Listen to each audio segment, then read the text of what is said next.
Hey, so this is my first time posting here. I'm not sure if this is the right place for this, but nobody is taking me seriously, so posting here is worth a shot. It's pretty long, but bear with me, please. A brief bit of backstory. My mom is essentially a paleontologist. Her official title is dumb and complicated, but she specializes in taphonomy, the study of decay and fossilization. She mostly does field research, so I grew up moving around a lot, from site to site. I've never really had many friends, but the summer before my senior year, my mom started a project that kept us in the same place in bumfuck nowhere, North Dakota. Be 18-year-old me. Last semester of high school, I'm at locker with best only friend in school, James. James is weirdly into photography, convinced that it is the key to immortality, capturing a person's essence in a way time cannot erode. I told him once that time erodes film too, but he said that wasn't the point. He keeps a digital camera on him at all times, snapping photos of boring shit constantly. At first this was annoying, but I eventually got used to it. Plus, he's the only other person I've met who seemed interested in the stages of epidermal breakdown after death. So we get along. We're chatting about our lack of spring break plans, when Stacy, this girl from our statistics class who I also happen to be in love with, walks up. Stacy's has blonde hair, big green eyes, and a thing for tight turtleneck sweaters. She's pretty outgoing, and we talk sometimes in class, mostly when she initiates it. I've tried to initiate sometimes, but I have a massive embarrassing crush on her that gets me all sweaty and stuttery. James knows all of this. Anyway, so she bounces up to us. Hi, James. Oh, hi, Anon. Man, how boring is Mr. Snorriman's voice. I'm sorry, I'm sure it's important at all, but I have a hard time caring about lines of best fit at 8 a.m. Our teacher's name is Mr. Norman. Polite laughs all around. Yay, I say. And he's so old, too. They should call him Mr. Snorriosaurus. I laugh. Only I laugh. Yeah. Stacy continues. Anyway, so James, do you have any plans for spring break? Not exactly. I'm sort of working on a series of nature photos for a possible scholarship, but I've been having trouble finding any nature worth shooting. I was maybe thinking about making a road trip somewhere, and I was going to ask Anon if he wanted to come. Classic James, making nothing sound like something. Still, I'm excited at the prospect of road tripping, even if he doesn't mean it. Oh, dude. Yeah, of course I'll go with you, I squeak out, popping my heels off the group a bit. Both their eyes shift to my feet and then back up. Oh, that's awesome, Stacy continued. Well, the reason I was asking is because my aunt owns this cabin out on Lake Oahe, and she, never uses it. So she gave me permission to have some friends stay there over spring break, and I was wondering if you wanted to maybe come. We'd leave that Monday night and get back Friday afternoon. It'll be super fun, I promise. And there's a ton forests and stuff around there, so I'm sure you could find some good wildlife shots for you project. Fuck, I was really looking forward to that road trip. Oh well, looks like it's another break filled with BioShock and Cool Ranch Doritos. Oh, yeah, that sounds fun. But I actually kind of need Anon for some help on some of the photos. He knows where to find the type of wildlife I'm looking for. I'm shocked at his friendship, but he doesn't need to fall on his sword on my account. Oh, how silly of me. Stacy's bubbly voice giggled a bit. I should have said it earlier, but Anon, you're totally invited too. I just didn't know if you wanted to. You don't really seem to like my friends. Wow, that's direct of her, but okay. Oh, no, what? I like your friends. I mean, I don't know them very well, but they seem like nice people. One time I saw her on-again, off-again boyfriend Chad take a shit in his friend's baseball hat while people cheered. Great, folks. Stacy seems genuinely surprised, but happy. We swap numbers and she leaves James and I alone. You can thank me later, Anon. James's face is so coy, but I can't deny it. He's the man right now. I am forever in your service, I say, with a courtly bow. Dude, you gotta cut it out with that shit. I know you're joking, but you just come across as weird. Ouch. Truth hurts. Anyway, I was serious about needing your help with these photos, so that can be how you repay me. He needs my help with photos. James knows more about photos than anyone I've met. He got kicked out of our school's photography class last semester after calling the 65-year-old teach a narrow-minded bourgeois hack, when she wouldn't allow 200 photo series of the same empty kitchen to serve as his study of the female body. I asked him why he could possibly need me. Oh, it's simple. You know where to find the dead shit. Next week, spring break. My mom drops me off at Stacy's house, the group's rendezvous point, and gives me a hug and kiss, and says how happy she is that I'm finally making friends. Stacy answers the door and looks a bit confused when she recognizes me. Oh, hey, Anon. You're a little early, but that's fine. No one else is here yet, though. Alone time already. Shit's so cash. I wave back to my mom, who was waiting, parked in the driveway in case something went wrong, and she drives off. I drop my bags off in the entrance and Stacy sits on the couch. I sit next to her and she crosses her legs, scooting away in the process. So Anon, you excited for the trip? Oh yeah, I'm really excited. I just now realized that I have no idea what to say to her. Awkward silence. I hoped I packed the right clothes. I've never been to Lake Oahe before, so I wasn't sure what to bring. Actually, me neither. Stacy picks it up, seeming natural. I mean, I've been there before, but the weather can weirdly fluctuate. My aunt said that last year the weather was awesome, and they were able to go out on the boat every day. But this year she said that a cold front is supposed to hit tonight, so it might kinda suck. Oh, that's okay. I brought a little bit of everything, just in case. Stacy laughs and looks over at my 3 large suitcases full of clothing. Yeah, I can see that. I'm just packing a few extra sweaters is all. Oh, like the blue sweater with the black thing on the collar? What? You know, your blue sweater? It's kind of tight and has like a black stripe going around the collar. You wore it to school on Thursday. I could hear the words coming out, but was powerless to stop them. That's weird. Yeah, you're right though. I'm bringing that one. Cool. That's a nice sweater. Long pause. So where did you get it? What? The sweater? You know, was it a gift or something? Did you just find it at the store? I can feel the spaghetti pouring out of my pockets, but I'm in too deep to pull out now. My grandma got it for me for Christmas. Cool. Long pause. Hey, Anon, do you want something to drink? No, I'm okay. At this point, I'm swimming in spaghetti, and she's at a definite risk of drowning, so we both sigh with relief when the doorbell rings. Stacy pops up to go get it. I follow her over to the door a little too closely and almost get it when she swings it open. Chad! Stacy greets him with a smile and hug. Chad is at least 8 inches taller than her and lifts her off of the ground with his embrace. He's wearing a fur-lined leather coat, which he takes off to reveal a tight, muscle-bound green V-neck. He kicks off his boots, which are inexplicably muddy, and walks Stacy back over to the couch. What's up, bud? He shoots a finger gun my way. Fucking Chad. I join them on the couch and sit silently while they mock teachers I don't have and reference TV shows I haven't seen.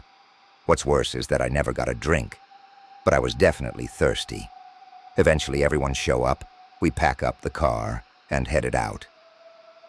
Since there were 5 of us, Stacy's friend Haley, Chad, James, and me, we decided to save gas money and just pack up 1 car.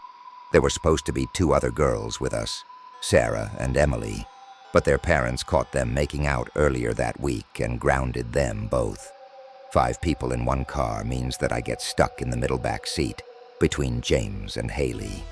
Stacy has shotgun and Chad drives. Fucking Chad. It is a 5-hour drive, and I spend most of it leaning back and against James, because Haley has pushed her torso forward and on top of me to talk with the front row. After about an hour of her brown wad of hairspray-coated curls slapping against my face, 1 strand of those precious locks breaks free. The hair shoots straight into my mouth and sticks to back of my through. I cough into the back of Haley's neck, shooting the hair from my throat, up my nose. "Excuse you," Haley sneered at me, turning her head my direction for the first time in an hour. Just then, an involuntary reaction to a chemically treated foreign object in my nasal cavity takes hold. I sneeze, a fat one, right in Haley's face. "Oh my God, what the fuck? God!" She screams and wipes her face. "I'm so sorry, Haley. I couldn't help it. Sorry." I scramble to find her a tissue, and then Chad hands her an old fast food napkin from the glove compartment. I try to apologize more, but she doesn't seem to want it, and we eventually just listen to music in silence.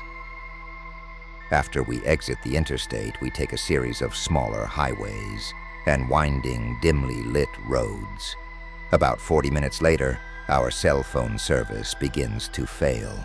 Stacy says she figured this might happen and has printed off directions ready. The roads get smaller and smaller, and the exits more sudden, appearing without warning on the sides of the road. We pass our exit on accident and have to double back. After another 20 minutes on a gravel road, we pull up to a little gravel cul-de-sac with only 1 small cabin in it, and 1 street lamp in front of it. "We're here," Stacy says as the car parks. We had only had 1 bathroom break, so it feels good to stretch my legs, particularly after riding bitch for 5 hours.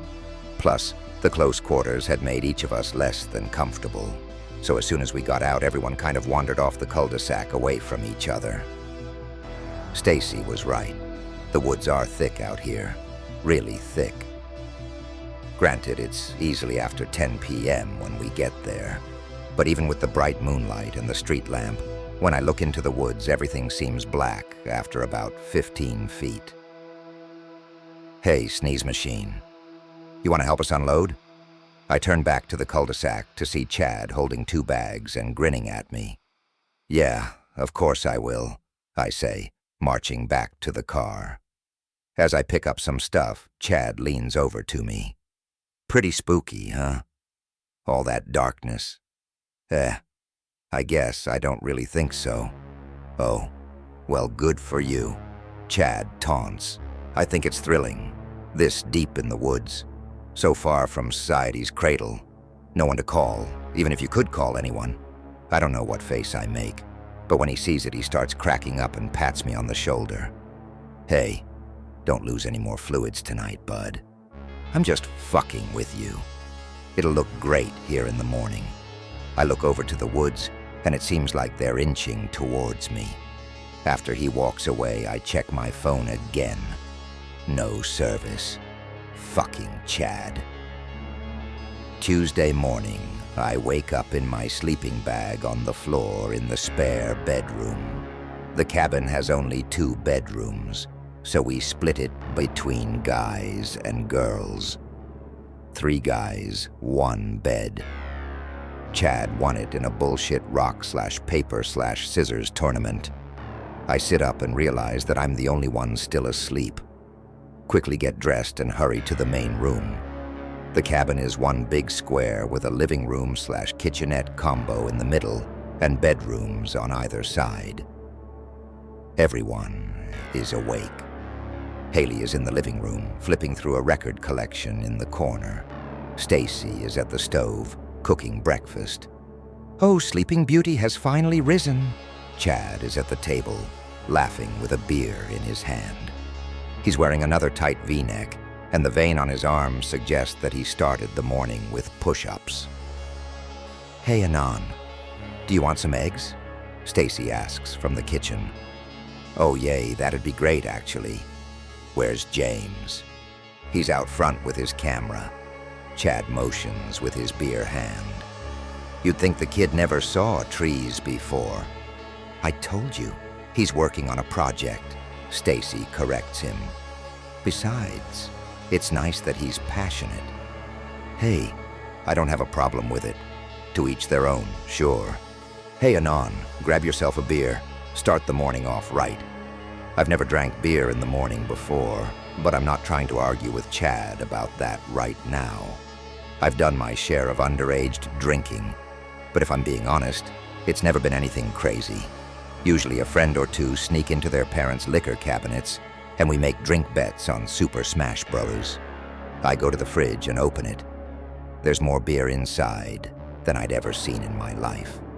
That's a lot of beer. Yeah, dude. What did you think we were out here for? Nature's cool and all, but the opportunity to get fucked up free of parental advisory, that's worth the drive. I crack open my first beer of the day and pound it in front of the fridge. Crinkle the can in my fist. Blah. Cometmebro.jpg. Attaboy. Chad cheers and pounds his too. Let's have another. Chad and I spend the next hour or so slamming beers while he tells me stories of crazy parties he's been to that got busted, or hiking trips he's been on, or awesome concerts he's been to. Most of it seems like bullshit, but whatever. They're good stories, regardless. By mid-morning, we're all up and ready to go for a hike. Shit's awesome. The air is crisp and fresh, and before long, we're all joking around with each other. Chad's still being a douche, but what can you expect? We're all bonding like some primetime sitcom shit. At some point in the hike, we see a dark pile, like a dead animal about 10 feet off the trail. Ew. What's that? Stacy points it out first. Girls are grossed out, don't want to go near. Chad's playing it cool. No big deal. Nothing to see here. James and I get our dicks hard and scoot on over to it. Shit is so fucked up, it's basically inside out. It takes us a moment to realize that it's a deer, or at least that's our best guess. James's camera is snapping away. What a find. After a moment, Chad joins us like he's motherfucking John Locke from Lost. It's strange that there aren't any animal tracks around here. Okay, dude, sure. You definitely could spot animal tracks if they were here, and they definitely aren't. James and I just let him have it while he pokes around the nearby bushes. The girls get tired of this pretty quick. Guys, come on, that's nasty. I don't want to look at it, Haley whines. I look to James. You get enough pics? Yeah, I got enough. He sat, even though he's still snapping more photos, this time of the surrounding woodens, even one looking straight at the sky above where we found it. We keep moving, eventually getting to the top of a hill.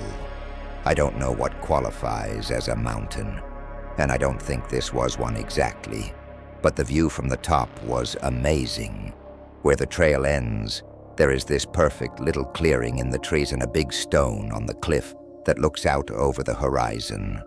James and I feeling like Lewis and Clark. Picture an ocean of green all around us, sloping up and down like waves about to crash. No houses, no roads, no water, just trees. Wait. I asked Stacy where the lake went. Oh, that is weird. Stacy scratches her head. I guess we must be facing the other direction. Maybe it's beyond those trees. She points to the thick woods we just came from. Shit doesn't really add up.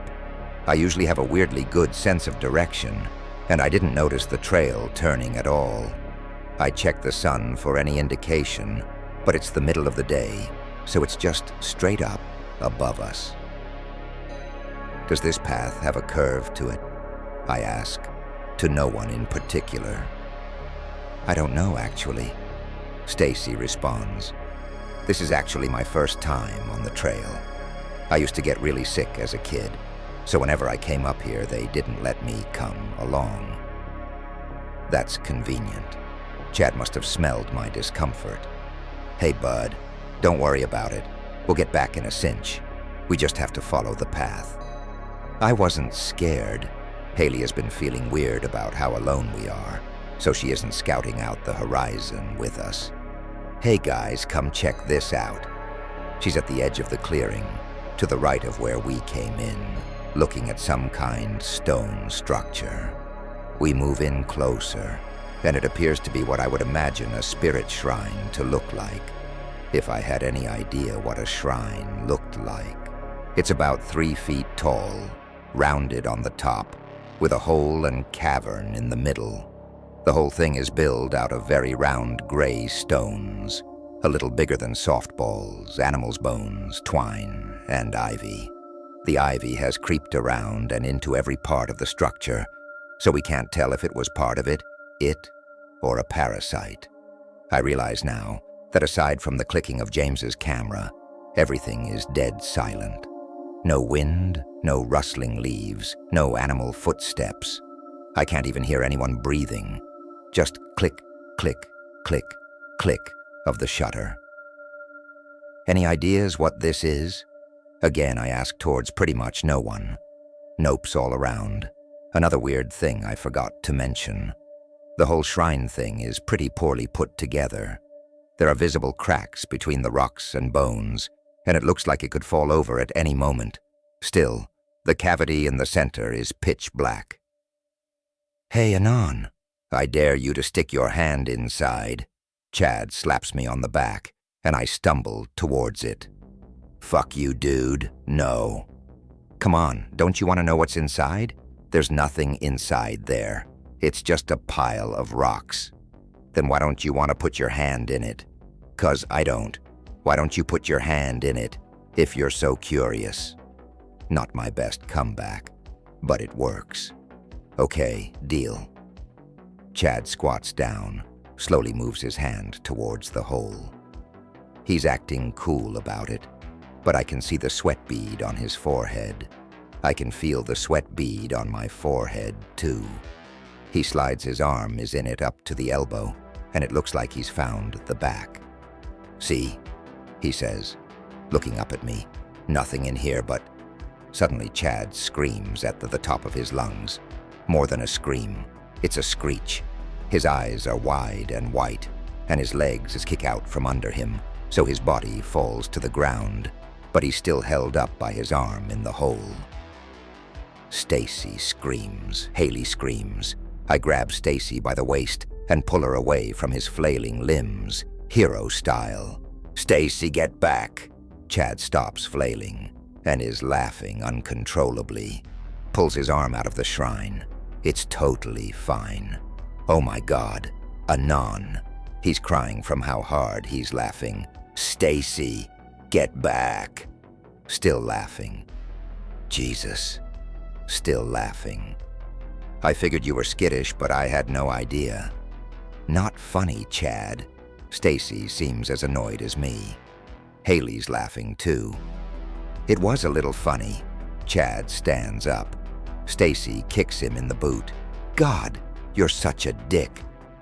James is laughing too, and I realize that he probably got pictures of the whole episode. I'm salty right now, but part of me knows those will be funny later. We decide to head back down the trail to the cabin. The walk back seems shorter than the walk out, almost like we were going downhill. I have to say, Chad's little stunt did clear the air a bit for us. I think we were all a little freaked by that dead deer still. We spend the whole walk back telling funny stories, mostly about first crushes or awkward sexual encounters. All my stories make Stacy giggle. That feels nice. Turns out Chad's first crush pantsed him in the first grade. That feels good to know. Actually, I learn a lot about Chad on that walk back. His dad was in the military, and he spent a lot of time moving around as a child. We actually bond about that for a second. But by the time he reached junior high, his parents split up, so he moved to South Dakota with his mom, where he's been ever since. He says it was his dad who was so into hunting and all that. He says that they had done that a lot during his childhood, so now it was a way to still feel connected with him. I tell him I understood that feeling. That's the feeling I get when analyzing dead stuff. Yeah, but that's fucking weird, Anon. Haley chimes in. We are all back in the cabin, with beers in hand, before I realize that we didn't even notice the deer corpse on the way back. At the cabin, we suddenly realize we're hungry as shit. Oh, don't worry, Anon. We've got that covered, Stacy assured me, as she whipped open the kitchen cabinets. Food is stocked up. Chips, cereal, cookies, bread, granola bars, trail mix. It's honestly an unnecessary amount for the 5 of us. But like I said, we had originally planned on 7. I remember that we had each contributed $150. At the time, I thought it was largely for the cost of the cabin. Really, it was for booze and food.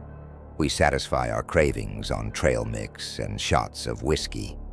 Then we set out to build a campfire. Wait, I say. Aren't we here on a lake trip? Can we set the fire up by the lake? Great idea, Anon. Everyone's down. We pack up our shit and hike down to the lake. It's honestly probably less than a quarter mile. It can't be later than 6 o'clock by the time we get the fire going, but it's already dark. The water is crazy still. The moon isn't out yet, so it's jet black, not even reflecting the trees. No worries though. The fire's warm, the laughs are easy. And we brought enough booze down to knock us all out. After we grill and eat, James busts out a deck of playing cards and suggests Circle of Death. It's a drinking game where every card is a different rule, FYI. When a 5 is drawn, the group plays Never Have I Ever with 3 fingers. I hate this game. I always win, but everyone knows the real point of the game is to lose, because if you win it means you haven't done shit. I had one girlfriend for about 4 weeks in 8th grade. We made out a couple of times, and I went for the booby grab, but that's it. The first 5 is drawn, and I end the game with 3 fingers still up.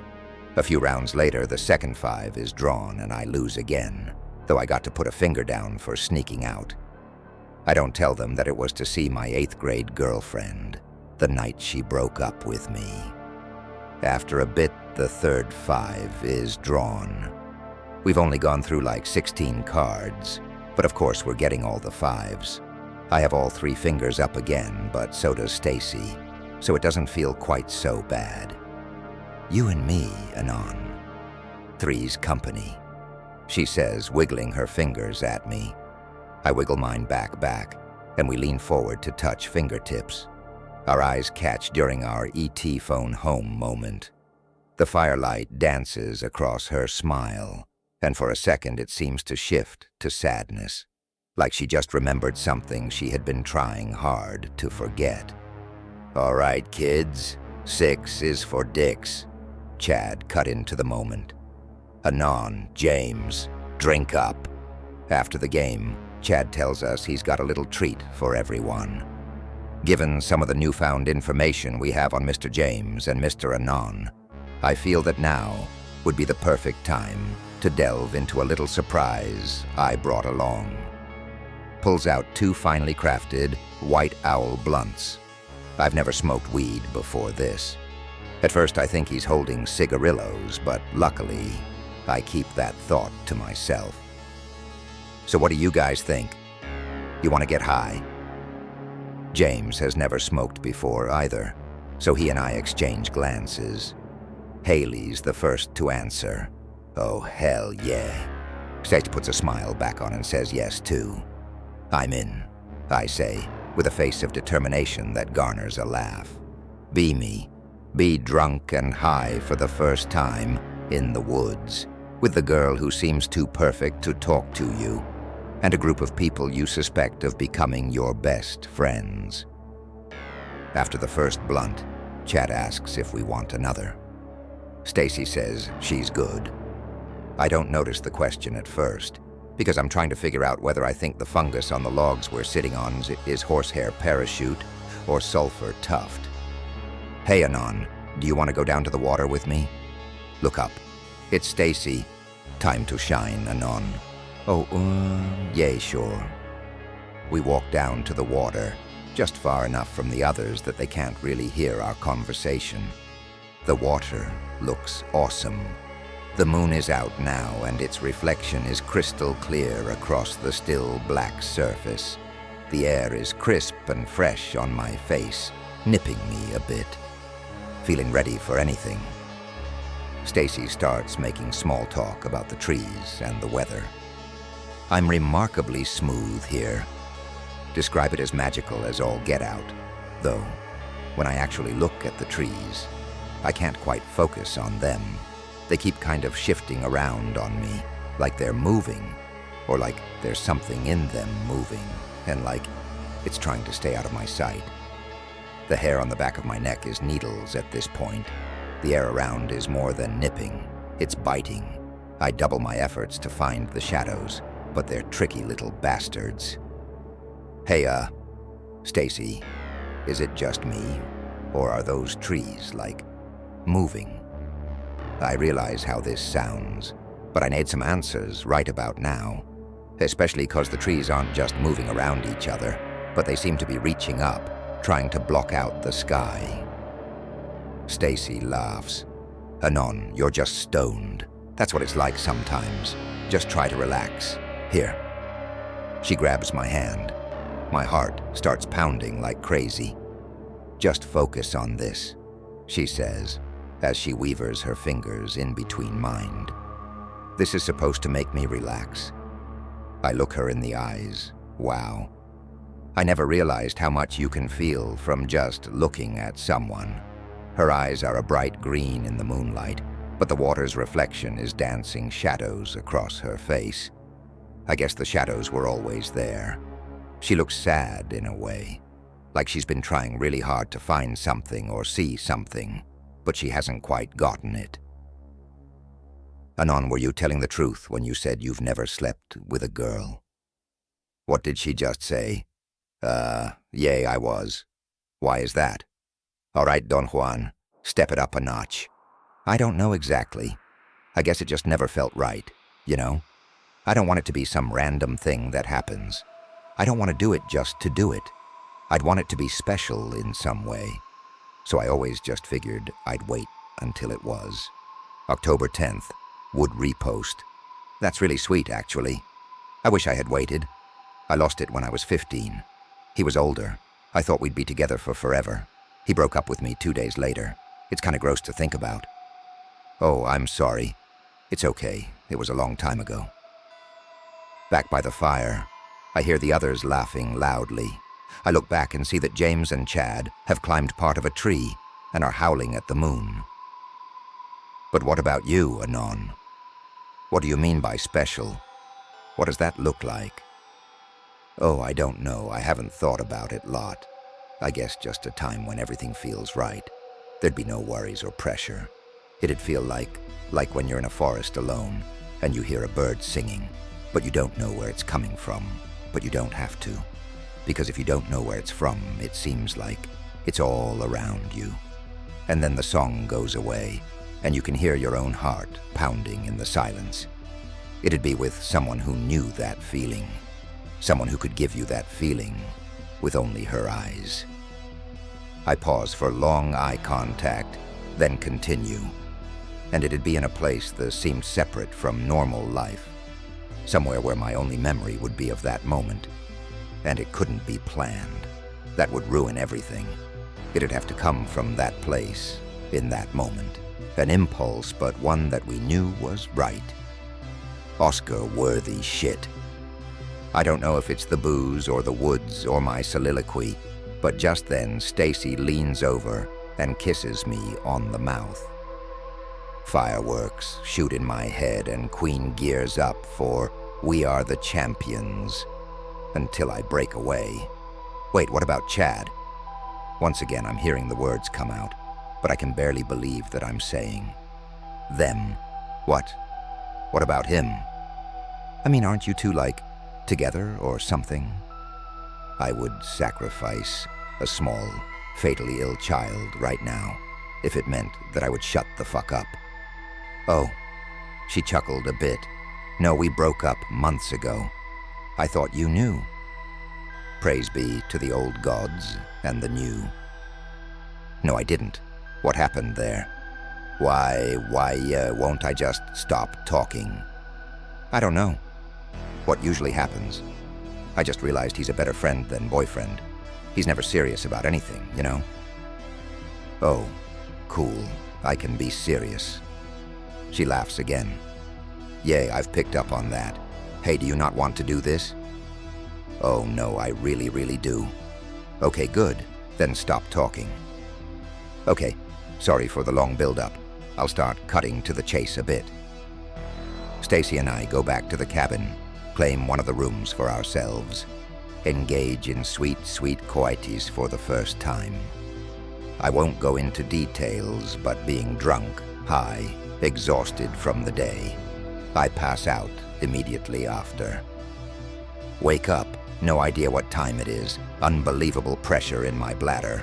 Gotta go ASAP. Realize I'm alone in the room. No Stacy. Feels bad for a second, but maybe she just went to hang out with the others while I slept it off. Walk into the main room. All the lights are off. Haley and James are asleep on the floor, both fully clothed, but sitting real close to each other. I make a note to ask him about that later. Other room's door is such. As I go to the bathroom, I glance out the cabin's back window. See Stacy standing in the yard, looking down at something. There's something a little weird about the way she's standing, like she's too rigid almost, but the beer piss demands attention, so I scoot off to the bathroom, flip the seat up, unzip the fly, and experience sweet relief. Try to remember the last time I peed that day, because this is taking a while. Rest my hand on the windowsill next to the toilet. I've never understood why people put windows in bathrooms, but whatever. Maybe people look at nature while they're dropping a deuce. Glance out the window. It's all fogged up, which makes sense because the cabin is heated and it gets cold as shit out here at night.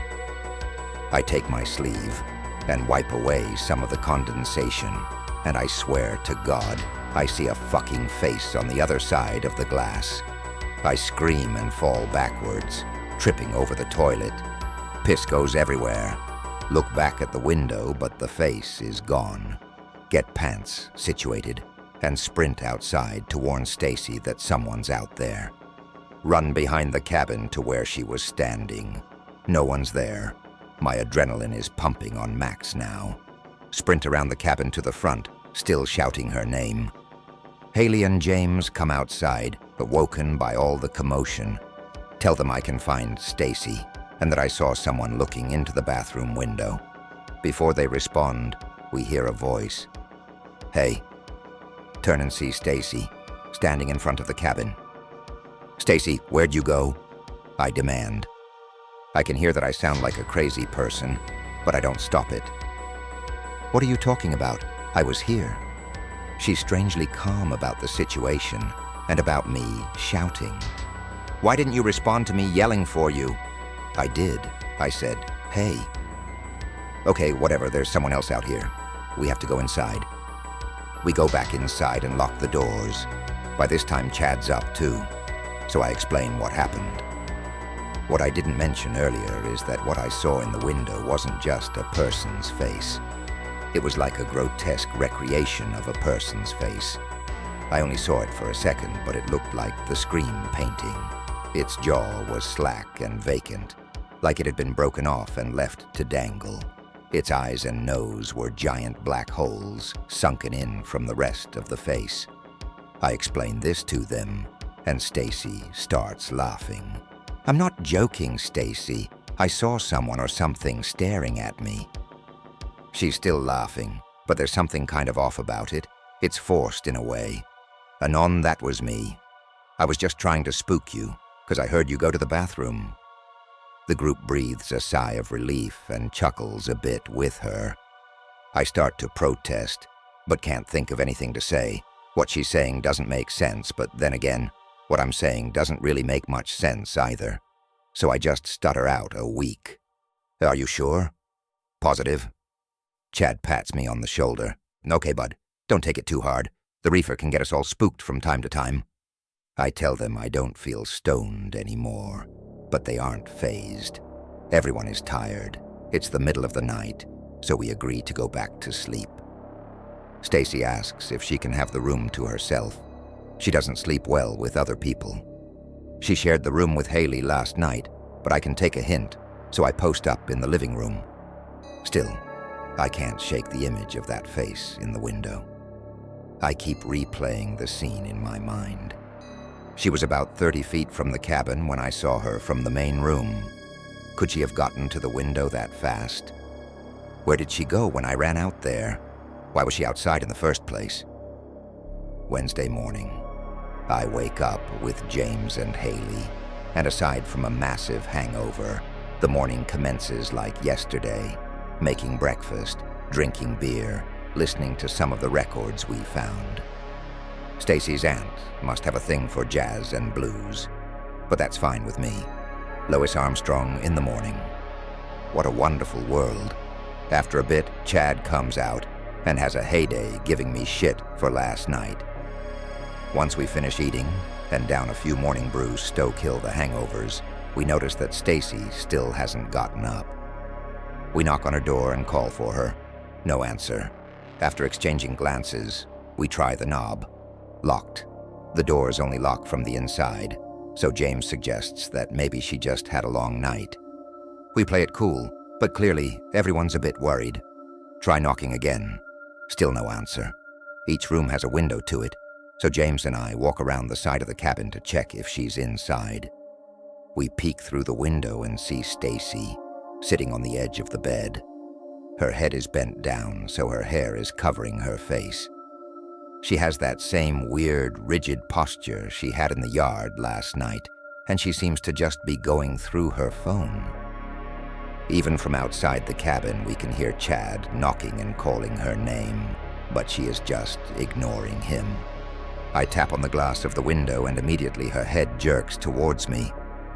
There was a darkness across her face that I had never seen before.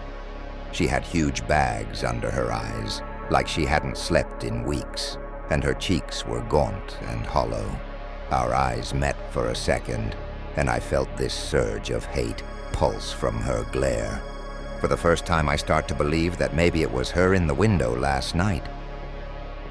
"Stacy, are you feeling okay?" James asks. When she turns to look at him, her entire face shifts. It lights up and she flashes us her usual smile. "I was just checking a few things. I'll be right out." And with that, she stands up and opens the door to Chad. James and I exchange glances for a second. Did she look okay to you?" I ask. "I don't know, man, I guess. That was really weird, though. Maybe she's been drinking too much." James takes a photo of the room from the window before we went around front to join the others. That afternoon, we go down by the water again. On the walk down, I ask Stacy how she's feeling, wondering if we should talk about last night, wondering if we should talk about either part of last night. "I'm fine. Let's just have some fun, okay?" At this point, I'm getting my little feelings hurt a bit. But she's right. We should just have fun. We can talk about whatever happened between her and me another time. No worries. The water is still ice cold, but we make a game out of daring people to jump in. Sometimes with a ball being tossed to them, sometimes from a tree. You know, usual cold lake shit. Chad asks Stacy to join in, offering to throw her a pass. She says she's fine and stays seated on the grass above the beach. Throughout the day, I notice James and Haley getting even more flirty flirt. He keeps getting her to pose next to trees or in the water or on the little bit of beach. She's clearly into the attention, but I can't blame her. The photos look phenomenal. Real talk. My boy James has a gift.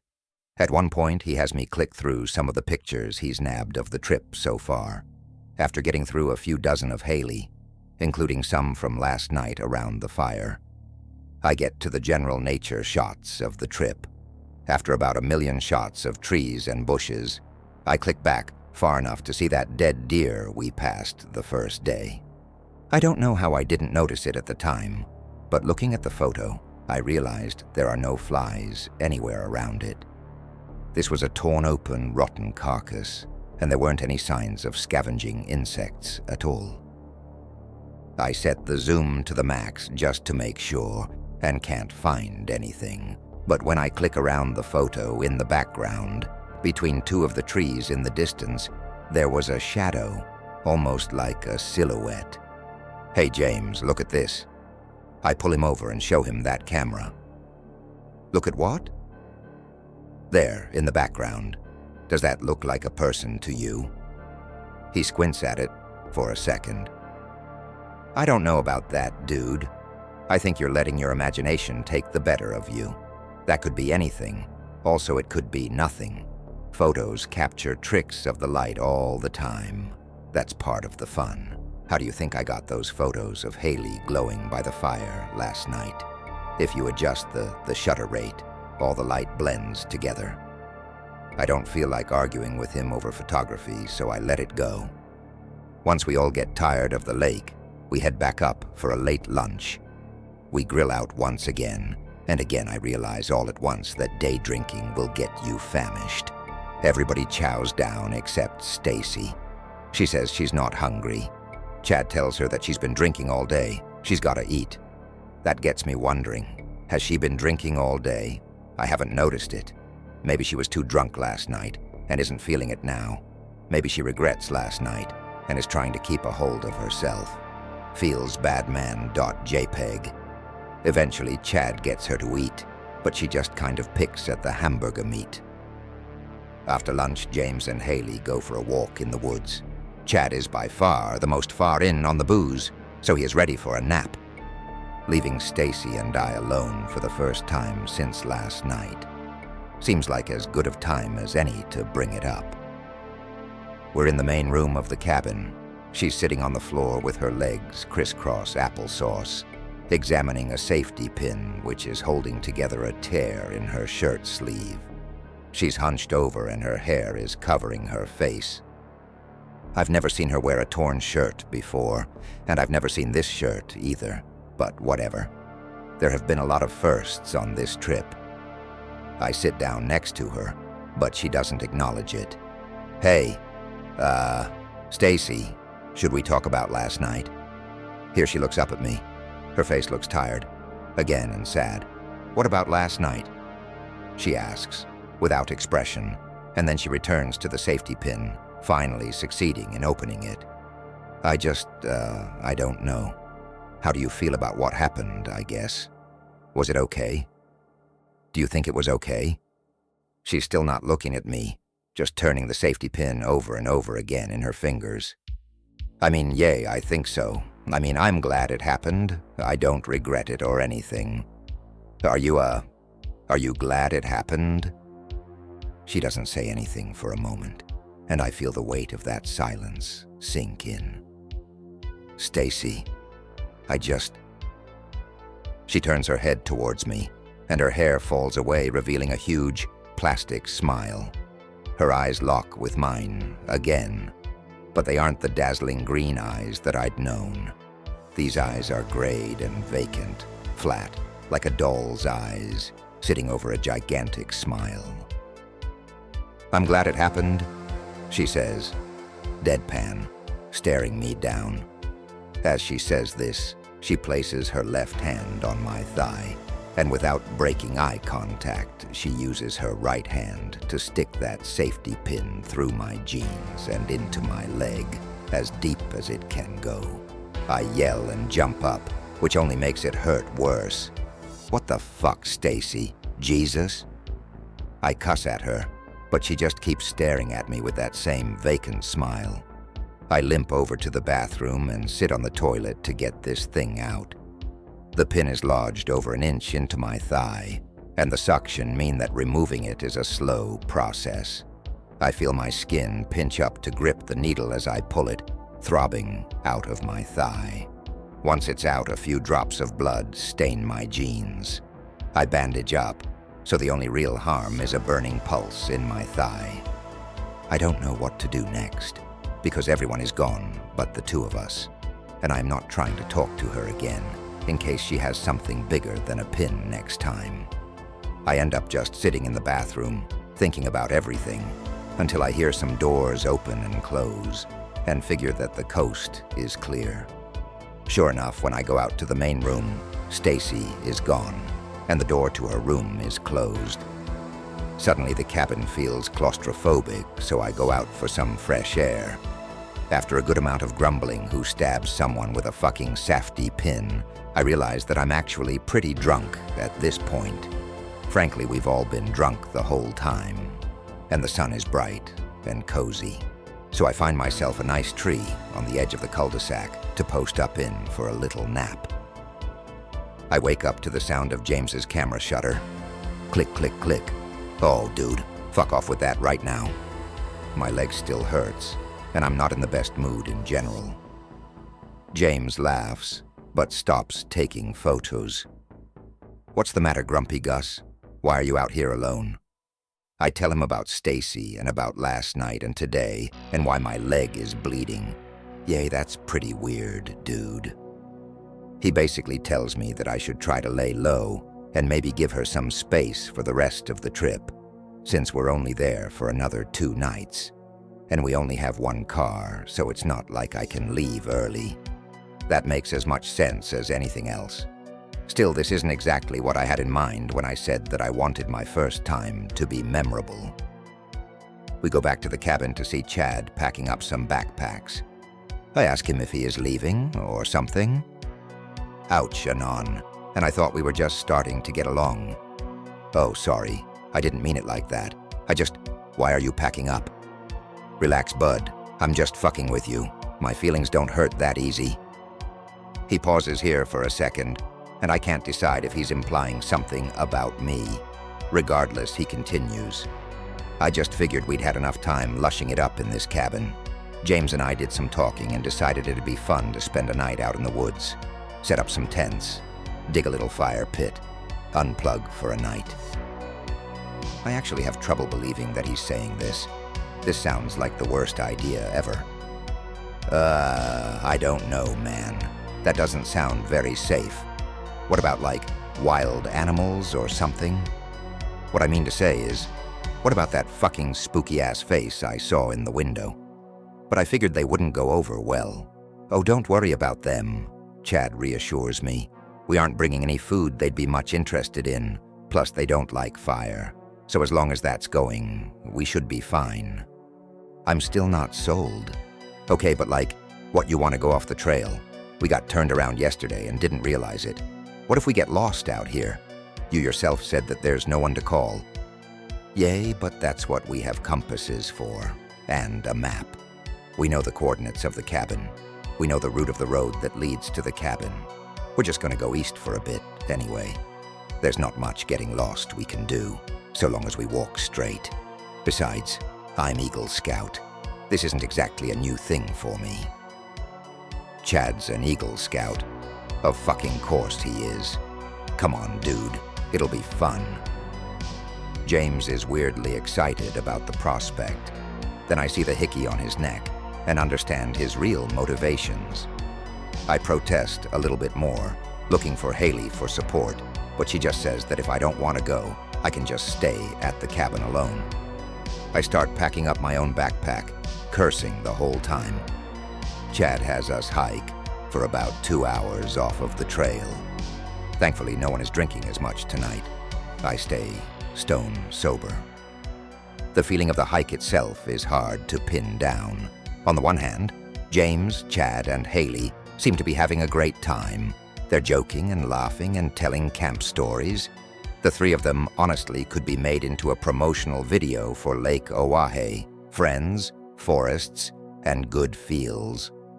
Stacy and I are another story. She's walking slower than anyone else and keeps falling behind the group because of it. Also, sometimes she just stops walking altogether and just stares into the distance. I do my best to ignore it, but it consumes all of my attention. She barely speaks to anyone. Chad and Haley each try to pull her into the conversation, but she just gives 1 or 2 word responses. By the time we stop hiking and set up camp, I'm basically watching everything she does. She's slow at everything, from tying her shoes to zipping and unzipping her backpack. The more I watch her, the more I get the impression that she's simply forgotten how to do most things and is trying to relearn them. We just brought 1 tent, but it's huge and has 2 zip-off side compartments. Chad, James, Haley and I set it up pretty quickly, while Stacy just kind of stands and watches us. While James and I dig the fire pit, Chad forages around nearby for wood. Haley joins Stacy, sitting on a fallen tree. I try to listen to the conversation, but because of the digging and Chad's rustling around, can only make out parts. From what I do hear, though, Haley starts by saying she is glad that Stacy had us all out here, talking about how awesome it is and such. Stacy still isn't saying much, though at least she's smiling now. Haley's voice gets concerned, and she seems to be asking if everything's okay. She's asking about what happened with me last night. Stacy's responses seem to not even change. She's still monotone, still smiling. Once Chad finishes arranging the wood for the fire, James calls Haley over and asks to get a picture of her lighting in. Haley leaves Stacy saying, "Well, if you ever need to talk about anything, I'm here." Despite all of Chad's chest puffing about wilderness, he douses those twigs in lighter fluid. When Haley gets close with the lighter, the stack bursts into a plume of flames for an instant, and Haley squeals and jumps back. I ask James if he got it, and he winks at me. Once the fire is started, and everyone is more or less situated, James goes to work with his camera again. I want to ask him to stop, to call him over so that maybe he can help me work things out. But it's sundown, and the lighting couldn't be better, and I know that pictures like these are the main reason he's here. Haley tries to get him to come sit down with us, but that only results in him asking her to be in more photos. She declines, but says maybe later. I think at this point, Haley blames me for the state that Stacy is in, because her usual cold shoulder, snarky comments have transitioned into complete silence and death stares.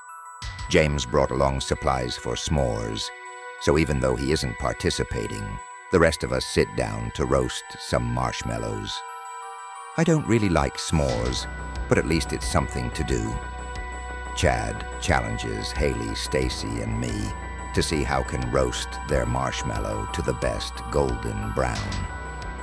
I know that the best way to do that is to get the marshmallow near the base of the flame, next to the embers, but outside of any flames themselves. That way, it won't catch. I'm feeling good about my roast job when I pull it out, and I hold off on smashing it between some grams until we can compare. Chad's is pretty good too, but the best is definitely Haley's. It is one continuous tan color the whole way round. I ask how she did it, but she says it's a trade secret, and she'll never tell. We look over to Stacy to rank hers, but she hasn't pulled it out of the fire yet. The end of her poker is just covered in this shriveled black wad, which we watch drip into the fire. We each just kind of stare at Stacy in disbelief until she mutters out a, "Sorry." No one really responds to her, but Chad's never been one to let awkward silences abide. So he asks if we want to hear a story. From the look on his face and the glow of the fire, I can tell it's going to be a scary one. Oh, a night much like tonight. A group of friends, much like this one, were lost in the woods on a camping trip. After hours of searching for shelter, none of them being a trained Eagle Scout, they stumbled across an abandoned cabin. They knocked at the door, but when there was no answer and the temperature began to drop, they let themselves in. The cabin had only one room and was empty except for a few pieces of furniture. It was dim inside, so it was hard to see the full interior. But as these youngsters looked around, they found that each wall of the cabin had a grotesque portrait of a human face, looking twisted and angry. Still, with no other options, and only a slight discomfort at the art choice, the group huddled up for the night. In the morning, though, they were shocked to see that the cabin had no portraits on the walls, only windows. We all kind of groan out approval, having heard it before, in the 6th grade. Haley volunteers to tell the next one. Okay, so this one isn't so cheesy, and it doesn't take place in the woods. It happened to a friend of mine, actually. When she was like 6 years old, her family got this great deal on an old house. It had been on the market for a while, so the sellers were willing to concede a lot on their asking price.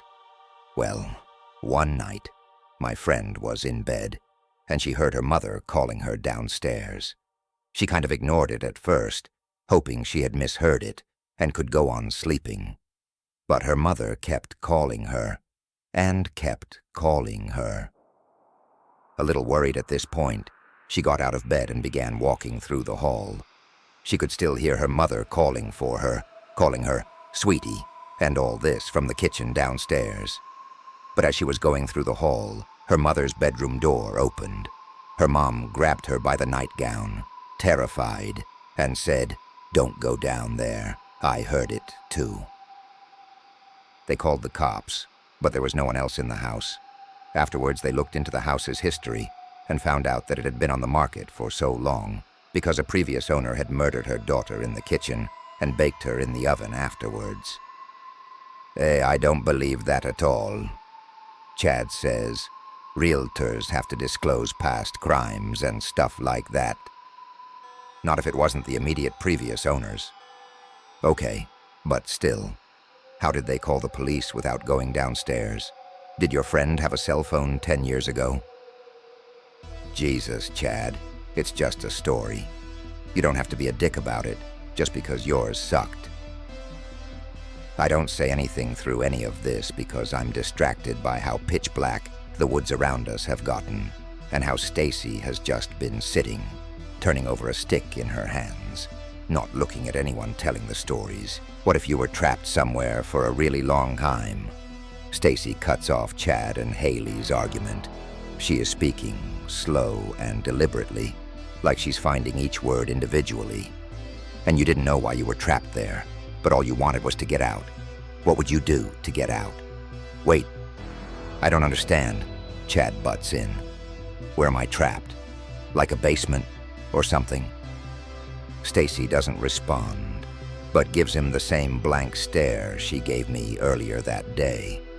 From the distance, we hear an animal squeal, like in pain or fear. We're all at attention now, and suddenly realize that James is nowhere to be found. What the fuck? Where's James? Chad asks, trying to take charge of the situation. I don't know, I thought he was just over there, taking photos. I point to the spot, just outside of camp, where I had last seen him. There's another screech in the distance, louder and painful than the first. It's coming from the direction of the cabin. We each grab a flashlight and run out, searching for James. We run probably 500 yards away from our campsite, careful to stay in sight of each other. Haley, Chad, and I are calling out his name, frantically. Stacy is just kind of following us, pointing her flashlight at the ground. We haven't heard any more noises since those first 2 screams, so we figure he can't be this way.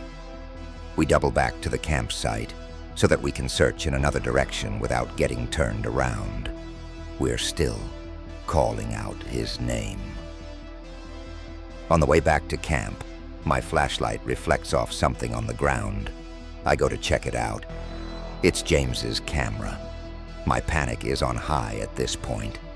I show it to Chad, and he doesn't even try to rationalize. Oh, fuck. Now we're sprinting back to the campsite, screaming James's name. We get close to the fire. I see a shadowy figure sitting by our tent. I stop everyone from running and point it out. I see Chad grip his heavy police-grade flashlight tighter. Knuckles white. We slowly move forward. The person doesn't seem to have noticed us, though I can't imagine how. They have a hood up, and they're just sitting, staring at the fire. About 20 feet away, I step on a twig, which snaps loudly. The figure at the campsite looks up, straight at me. Oh, hey guys. It's James. It's James. What the fuck, dude? Where have you been? I don't even try to conceal the panic in my voice. What do you mean? I just came back here and everyone was gone. Yeah, 'cause you disappeared, and we heard screaming. I didn't hear anything. His voice is deadpanned. How could you have not heard them? They were loud as fuck. I don't know, I just didn't. I was walking around. Then I decided to come back. I didn't realize anything had happened. Something is very wrong at this point. For one thing, I've never seen James with his hood up before. For another, I've never seen him without his camera, and he just dropped it in the woods. And the whole way he is speaking to us is just off. I hand him his camera. Whatever, dude. Here's your baby. I found it on the ground over there. He looks a bit confused when I had it to him, but he takes it without questioning. Thanks. I look over to Chad and Haley. They're as noped out as me. Even Stacy looks spooked by it. She's still not saying much, but she hasn't stopped staring at him since we got back to the campsite. We all sit down again. So what were you doing before you left? James asks. We were, telling scary stories, Chad answers, because Haley and I are still too uncomfortable to engage. Oh, cool. Who was telling? Well, Stacy had just started one when we heard. Whatever it was, we heard. Chad's still trying to keep things normal, which I commend him for, but I can't handle the weirdness, and I'm not about to listen to more scary stories on this level of alert. Stacy, what was your story? James asks, turning his head fast to look at her. She opens her mouth to respond, but I cut her off. I think we're done with stories for the night. Yeah, I agree, Haley adds. I think I'm gonna go to sleep. That's probably a good idea, Chad seconds. Hey James, just don't go wandering off again, okay? Okay, James says without smile or emotion or acknowledgement of the trouble he's caused us. After Chad and Haley go into the tent, Stacy turns away from the fire and stares at the trees. I'm still upset with James and concerned about him, but more than anything, I want to know that he's okay. I ask him if he got any good photos in the woods. He seems confused. I point to his camera, and some part of him begins to understand. He asks if I want to go through them with them. We start from the last ones I had seen and move forward chronologically. Most of the photos are what I would have expected. Fallen trees, moonlight through the leaves, our campfire from a distance, glowing in the dark. Then we come to photos of another dead deer. It has the same pattern of mutilation as what we saw during that first hike, like it's been turned inside out. The ribs are exposed and broken. There are no flies around the corpse. There are several photos of this deer from different angles with different focus. I try to take a closer look, but James clicks through them quickly. Hey, wait, I want to check that one out a bit more. James's face shows no reaction to what I said, but his mouth puts out, wait. The photos become a series of shots of trees again. Actually, they seem to be shots of the same trees, zooming in on the distance. I realized that he turned the auto capture mode on the camera and appears have been holding it by his side. Then it looks like he might have dropped his camera because the images are blurring and from low to the ground. There are 3 photos in a row from the ground where James is partially in view from the back. In the last of these, there is a horizontal gray streak on the right side of the picture. I only see it for a moment before James clicks onto the photos the camera took lying on the ground of the grass. There are dozens of these, each of them the same. Then the photos end. I turn the camera towards me, still in his hands, and scroll back to the last photo of James. I quickly zoom on the gray streak to the right. Though the picture is blurry from movement and out of focus from the drop, I am certain that I see long, crooked fingers on the end of the streak, reaching for James. James takes the camera from me. I think I'm going to get some more shots. Wait, I protest, but he's already walking away. Wait, can let me see that again. Later is the only thing he says as he walks out of the firelight. He turns back to me, and I hear the shutter close. Click, click, click. I have no idea what to do with any of this. Suddenly, the shadows between the trees seem to start moving again. My head is feeling light and wavy, like I might pass out at any moment. Stacy? I ask. She's still facing away from the fire. Yes? Will you be okay if I go to sleep now? Yes. Okay. Just don't go anywhere, okay? Where would I go? She asks, without inflection or turning. Hey, I don't know, just promise you won't leave the fire tonight. Okay? Okay. I crawl into a tent, and a surge of panic runs through my spine at its emptiness. I see movement to my left and realize that Chad and Haley must have opted to share one of the smaller zip-off sections. I ask if I can join them, and the 3 of us huddle together under the canvas. We all agree that something very weird is going on. None of us know what to do. I whisper to them about the photos I saw. Chad dismisses them, saying that it's late, and everyone is probably dehydrated, and that it's best to wait until morning to make any decisions about things.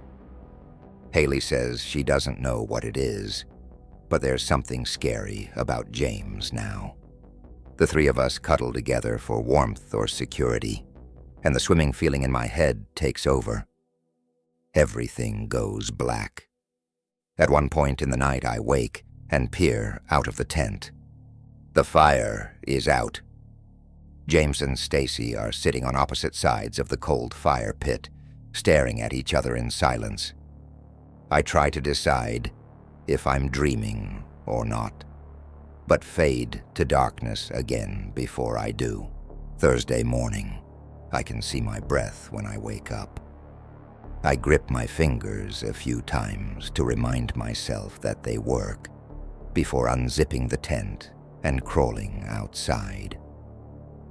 The sky is gray and oppressive, with a thick layer of clouds blocking out the morning sun. Our campsite is a littered mess. Beer cans and snack bags are strewn everywhere. A lot of them look mostly unfinished.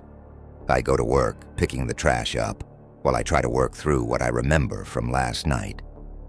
As a kid, I would get scared a lot at night, and in the morning I would laugh it off, realizing that in my night panic, I had missed one simple detail that explained whatever I found frightening. I can't think of anything to laugh about now. I remember the photos James took last night and realize I have to see them now before he can protest. I slowly unzip the main tent and see James and Stacy laying rigidly, side by side. I scan for a moment and find his camera within arm's reach. I slowly pull it out and zip up the tent. To make sure I have enough time, I walk away from the campsite, leaving everyone asleep. I get about 50 yards away before I click the camera on. I go to check the photos. There are dozens of Stacy sitting by the dead fire pit. Clicking backwards, every photo is the same, just a head-on shot of Stacy, staring at the camera. I keep clicking back in time, and the fire reignites and grows, but still Stacy is the same. These photos must have covered over an hour. Eventually I get to the spree of photos he took of before I went in the tent. My eyes look wild and unhinged. There is dirt all over my face, and my cheeks are gaunt and sharp. I have never seen myself look like this. I click to go back further, and the photos end. The photos end. There are no pictures of James in the woods. There are no pictures of the hike, no lake, no shrine, no dead deer, no cabin. Just pictures of Stacy and me from that night. I check to see if I can recover recently deleted files, and to my surprise, I can. The camera starts to load the recovered files, but is moving slowly. I see my breath as I exhale, and realize that this temperature is probably not good for the eye. A battery icon flashes red for a moment. The screen goes black. Fuck. I walk back to the campsite and find everyone in the process of waking up. James asks why I took his camera, and I tell him I wanted to try to get some shots, but the battery died. He says I can hold on to it if I want. He's never let me keep his camera before. We pack everything up in almost total silence and hike back to the cabin. At one point during the hike back, Chad and I get far enough ahead of the others to whisper without being heard. I tell him about the photos being gone. I can see that he looks concerned, but writes it off, saying maybe James had an extra memory card or needed more space. Not even he believes that. When we get back to the cabin, Haley starts complaining of feeling ill. I take this opportunity to suggest that maybe we should head home a day early. Say I'm not feeling well either. I wasn't. Number. It's from Stacy. She said it quickly, like a command. Chad and I give her a puzzled look. It looks like it's going to storm soon. Chad and I look outside. She's actually right. The clouds have grown darker, angrier, and the roads we took here could easily be flooded. We agree to stay and wait out the storm. James asks if we want to go for a hike, like we did the first day. I don't know. Chad says, we should all probably stay in the cabin. There's no point in anyone getting caught out there in the rain. Oh, James replies. The room is thick with silence. I realize that there is a definite split, with Chad, Haley, and I standing close together, and James and Stacy each about 9 feet away. Haley says she's gonna go lay down. Chad decides to make some lunch. I stay in the living room with the other two. I can't stop looking at them. James walks over to the record collection and starts flipping through them mechanically. There are bruises on the back of his hand and neck. I ask him what happened. He responds without looking at me. I fell. Stacy takes out her phone again. We still don't have any signal out here, but she scrolls through it, reading intently. I nonchalantly walk behind her to see her screen. She's scrolling through text conversations, backwards. I start to pack up the non-essentials, hoping to get out of here as soon as the storm passes. James pulls a record out. Ella Fitzgerald, Classic Hits. The record starts with a high-pitched scratching. A moment of silence, and then Ella Fitzgerald's voice, distorted and screeching. James just stands in front of the record player, looking at it while she screeches on. I walk over and adjust the speed to the lower setting. Her voice smooths out. While I'm alone and blue as can be, dream a little dream of me. A thunderclap breaks across the sky and opens up a downpour. The afternoon creeps by, tense as needles. We eat, listen to the record, and watch the rain, mostly in silence. Lightning flashes in the distance, and I count the seconds until we hear the boom. When the music stops, no one bothers to change it. Chad washes the dishes and packs his own bags. I try to read but can't focus on anything. James asks if we want to go down to the lake. It's pouring down rain outside. Chad chuckles at first, then realizes he's serious. No, dude. We're in the middle of a lightning storm. That's not a good idea. Oh. Another flash of lightning across the sky, this time much closer. Suddenly I remember the camera and the recovered files. I ask James for the charger. He's standing, looking out the window, says it's in his bag. I dig through his stuff real quick, find it, and plug in the camera. It's gonna take a minute to charge. I go over to the back window. The rain is so heavy I can't even see the trees 30 feet away. It's pitch black outside. I check on the camera. Still no charge. I go over to Stacy again. She's still scrolling through text messages. She's gotten almost 2 years back now. I ask her what she's doing. Just reading. She's scrolling backwards. She's scrolling backwards, and her eyes are moving over every word, backwards. I hear the cheery musical notes of the camera powering on, rush over to it, open files, scroll past the dozens of Stacy, scroll past me. See the recovered files. There's about 50 of them. Each of them is a headshot of James. In each of them, he's making a different face. Not goofy faces, just expressions. Smiling, laughing, frowning, looking disgusted, looking frightened, looking surprised, etc. But none of them look right. For one thing, his eyes are sunken and hollow-looking. More than that, though, in each photo, in each expression, while the rest of his face shifts, his eyes stay the same. His eyes are the same in every photo. There are over 50 of these. I feel adrenaline shoot down my spine. He's still just staring out the window. I look over to him, trying to figure out what he's staring at. I realize that the light from the room and the darkness outside kind of makes a blurry gray reflection of him on the window in front of his face. I glance at the reflection. It's hard to see because it's blurry and distorted by the rain, so I squint to make it out better. When I see it, I feel my gut drop out my ass. It's the same gray, sunken face I saw in the bathroom window. It's standing face to face with James. I jerk back a bit, even though I'm across the room. Then while James stays still, the gray face turns and looks right at me. I feel the pressure of those vacant, sunken holes. It's like a calling. Lightning flashes in through the window, thunder blasts, and everything goes dark. The power's out. Stacy's face is the only thing I can see, lit by the glow of her phone as she looks up, towards James and the window. I struggle to get my phone out for a flashlight. When I get it on, James is standing in the middle of the room, staring at me wide-eyed.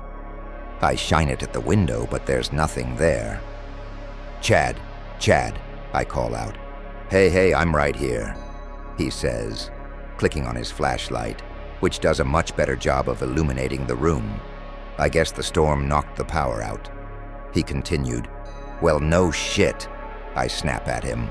Look, I definitely saw someone or something in the fucking window again.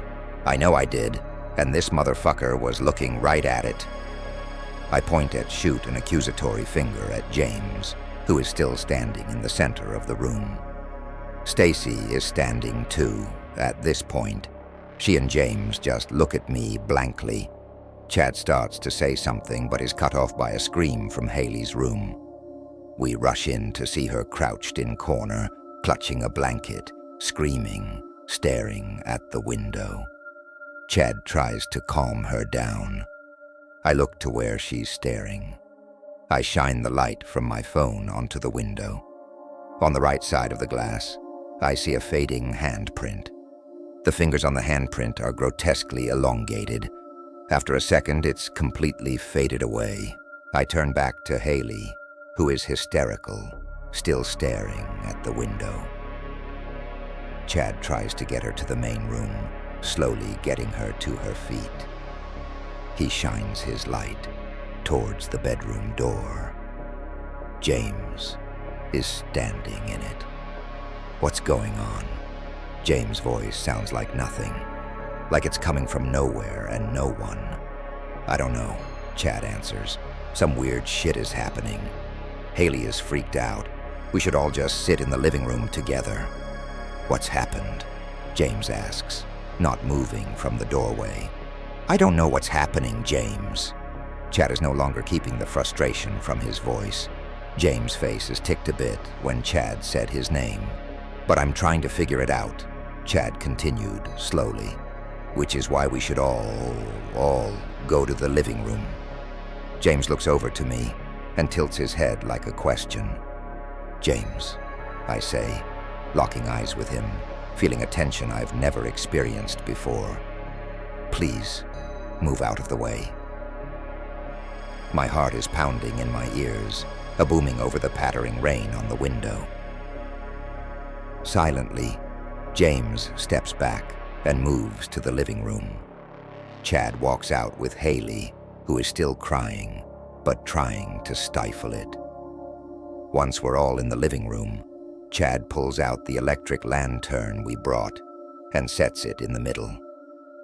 Chad and Haley sit on the couch while we try to get her to talk. She says she doesn't know what happened. She woke up when the thunder sounded the first time, but decided to stay in bed. Then, she managed to stammer out, right before the power went out, when the lightning flashed, I saw this thing in the window, like a demon staring at me. It didn't have eyes, but I knew it was staring at me. And it had a hand up, like it was trying to get near but couldn't because of the glass. That's finally enough for Chad. He stands up and turns to Stacy and James. All right, you two, what the fuck is going on here? While this is happening, I run to each door and window, making sure they are closed and locked.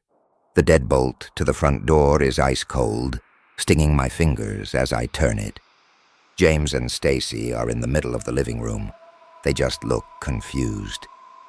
Stacy, she locks eyes with Chad. When he says her name, what happened to you that night you were outside? Nothing. I just went for a walk. Well, what happened to your neck?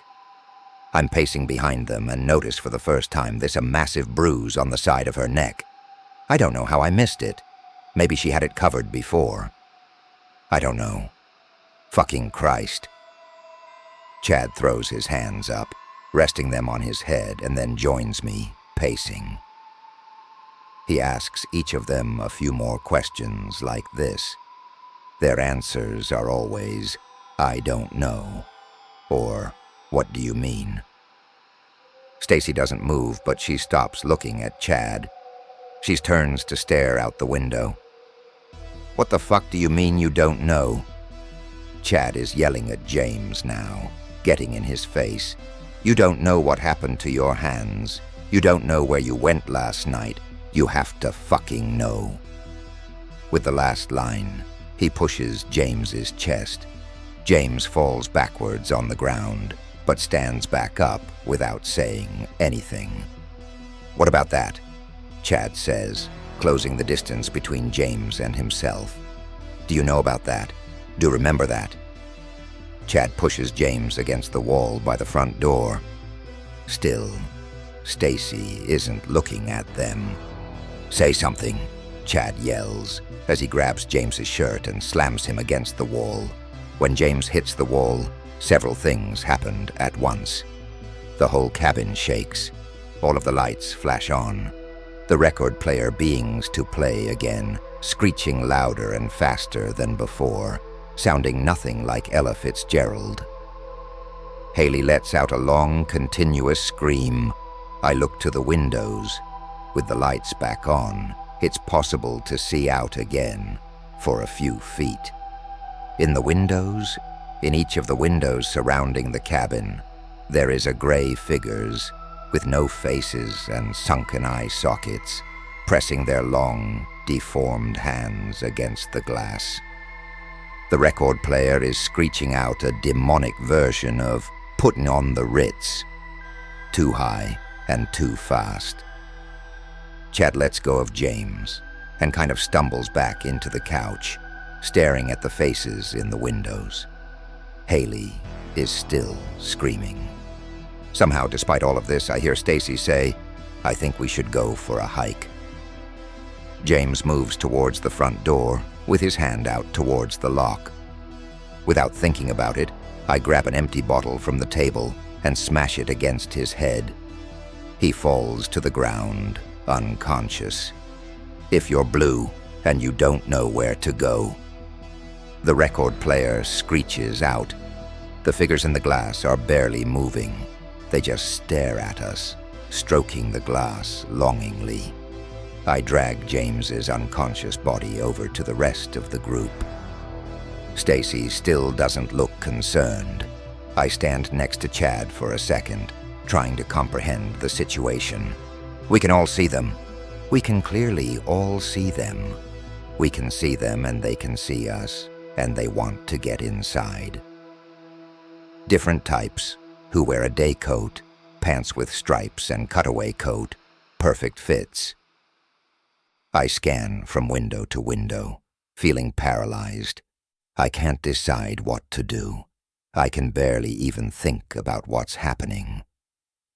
Dressed up like $1 million trooper, trying hard to look like Gary Cooper, super duper. Then without any of us doing anything, the figures take their hands from the glass, and they just kind of move away. I have no other explanation than that. Dressed up like a... I unplug the fucking record player, stop the skipping, and we sit in a new quiet. The rain is lighter, but still pattering on the windows. I go back to the couch with Haley and Chad. Stacy is in the chair beside us. James in unconscious on the floor. Chad checks to make sure he's still breathing and alive and all that. And then we just sit there. None of us take our eyes off of the windows. While the rain lessens and then stops, while the night creeps on, we keep staring at the windows. No more figures appear in the glass. At some point during the night, James wakes up. He's still being weird, but he does move towards the door or anything, so we just sit with him. He says he doesn't remember anything from that night. About an hour after it gets light, we check outside. We haven't seen anything for maybe 6 hours now, so we figure it's clear. We quickly pack up the car and drive away. As we leave, I glance back at the cabin. In the little grass patch between the cabin and the woods, there are 3 new deer bodies. Each of them is turned inside out, like the others. That makes 5 total. The drive home is terrible and silent. After that trip, James and Stacy kind of disappeared. I would see them at school sometimes, but only ever talking to each other. They stopped responding to their friends' phone calls. They didn't go to any dances. They dropped out of all their clubs and stuff. I heard a rumor that James never even graduated, but I don't know if that's true, and I never looked into it. I heard other rumors, too, like that each of their pets mysteriously disappeared, one by one, shortly after our return, or that James still takes 1,000,000 pictures, but they are all of Stacy now. Chad and I are still in contact today. When we first got back, I tried to talk to anyone I could about what happened. Everyone just kind of laughed it off as a scary story I was taking too seriously. When I insisted that it happened, I could see their eyes shift a bit. If I pressed too hard, I would get vacant stares and questions like, "Do you need someone to talk to about this?" Sometimes I bring it up to Chad, but the last time I did, he told me to just forget about it. Neither of us have heard from Haley since graduation. I'm not sure where else to go with this. I lost my best friend and the girl I thought I was in love with, and no one believes me how. Sometimes, I don't know if I believe me either. So what do you think? Thank you for tuning in, and I hope you enjoyed this video. If so, please show your appreciation by hitting like and subscribe. Thanks again, and see you on the other side.